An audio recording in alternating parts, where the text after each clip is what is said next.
जैसा कि आप जानते ही हैं कि पिछले 6 महीने से शेयर बाजारों में गिरावट का दौर जारी है और जब बाजार में उतार चढ़ाव आया तो बीते एक साल की एसआईपी के रिटर्न भी नेगेटिव हो गए। यानी म्यूचुअल फंड्स को लेकर भी भरोसा डगमगाता दिखाई दिया है। अब बाजार की गिरावट के वक्त एक एसेट जो जमकर रिटर्न दे रहा है वो है गोल्ड। गोल्ड ने 2024 में भी बाजार के मुकाबले बढ़िया रिटर्न दिया था और इस साल भी गोल्ड का रिटर्न सबको चौंका रहा है। कीमतें लगातार बढ़ रही हैं और अपने ऑल टाइम हाई पर पहुंचे गोल्ड के भाव सबको अट्रैक्ट कर रहे हैं। अब एक तरफ तो गोल्ड में इन्वेस्टमेंट की डिमांड बढ़ रही है, दूसरी तरफ लोग गोल्ड में जबरदस्त मुनाफा भी काट रहे हैं और इसके आंकड़े ऐसे हैं जो आपको हैरान कर देंगे। तो गोल्ड की इस पूरी कहानी को आज हम आपको बताने जा रहे हैं। नमस्कार, मैं हूं गुंजन मित्तल और आप देख रहे हैं मनी 9। दरअसल घरेलू बाजार में लगातार सोने की कीमतें रिकॉर्ड तोड़ रही हैं और सोने के rate all time high level तक पहुंच गए हैं। सोने की कीमतों में बढ़ोतरी के बावजूद निवेशक कमोडिटी बेस्ड ईटीएफ से पैसे निकाल रहे हैं और मुनाफा कमा रहे हैं। फरवरी में जहां गोल्ड ईटीएफ में 1979 करोड़ रुपए का इनफ्लो देखा गया, वहीं मार्च में गोल्ड ईटीएफ में 77 करोड़ रुपए का नेट आउटफ्लो देखा गया है। फाइनेंशियल ईयर 2025 में गोल्ड ईटीएफ इनफ्लो 14,852 करोड़ रुपए रहा। लगातार 10 महीने तक इन्वेस्ट करने के बाद मार्च में सोने की कीमतें बढ़ने के कारण इस कैटेगरी में 77 करोड़ रुपए निकाले गए हैं। इससे पहले अप्रैल 2024 में 395.69 करोड़ रुपए निकाले गए थे। माना जा सकता है कि गोल्ड ईटीएफ से इस बढ़ते इनफ्लो की वजह सोने की कीमतों में तेजी और मुनाफा वसूली है। मार्च में गोल्ड ईटीएफ ने औसतन 5.67% का रिटर्न दिया था, जिसमें इन्वेस्को इंडिया गोल्ड ईटीएफ ने सबसे बेहतर प्रदर्शन किया। स्कीम ने मार्च में अपने निवेशकों को 6.52% का रिटर्न दिया था।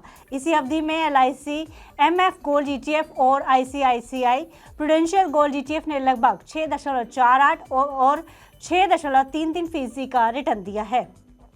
वहीं जिरोधा गोल्ड ईटीएफ और डीएसपी गोल्ड ईटीएफ ने भी इस दौरान 4.46% का रिटर्न दिया है, जबकि ग्रो गोल्ड ईटीएफ ने मार्च में लगभग 4.39% का सबसे कम रिटर्न दिया है। आपको बता दें कि यूएस राष्ट्रपति डोनाल्ड ट्रंप की टैरिफ नीतियों को लेकर वैश्विक बाजारों में बनी अनसर्टेनिटी के चलते निवेशकों ने सोने का रुख किया है, जिससे सोने में लगातार तेजी देखने को मिल रही है।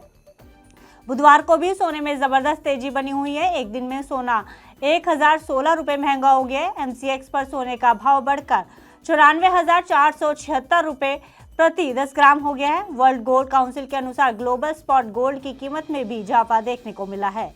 ग्लोबल मार्केट में सोने की कीमतें 1.06% से बढ़कर $3,260 प्रति औंस हो गई हैं।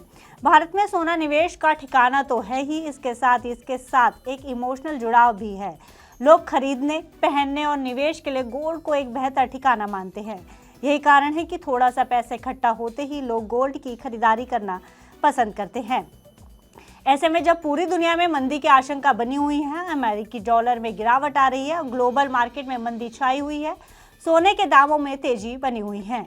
सोने के चढ़ते दामों के बावजूद लोग गोल्ड ईटीएफ से पैसे निकाल रहे हैं। इससे साफ पता चलता है कि निवेशक तेजी के बीच मुनाफा वसूली करना बेहतर समझ रहे हैं। एक्सपर्ट्स का मानना है कि मार्च में हुई बिकवाली की बड़ी वजह मुनाफा बुकिंग हो सकती है।